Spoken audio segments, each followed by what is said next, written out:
Let's discuss the concept of a workspace in Onshape. Everything we've done up to this point in Onshape has been done in a single workspace. By default, that workspace is named main.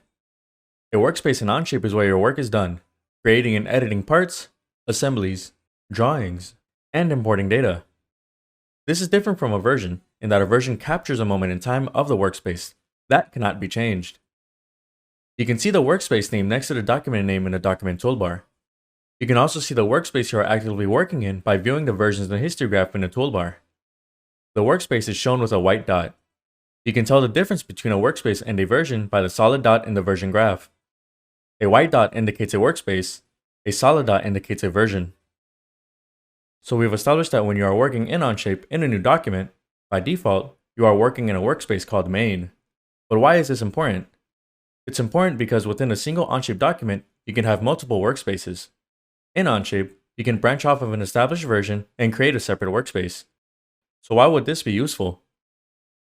Imagine that you have an established design that you want to experiment with.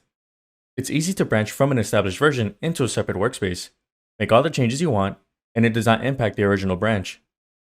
Think of that separate workspace as a sandbox independent of the original, where you can do anything that you would like.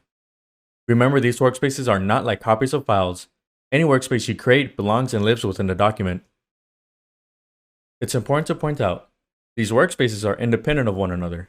You can add, remove, or change features, parts, assemblies, drawings, even whole tabs, and it does not impact other workspaces.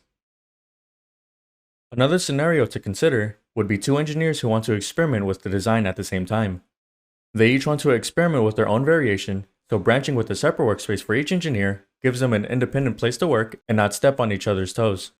You can even take the experiments created in separate workspaces and merge them into one.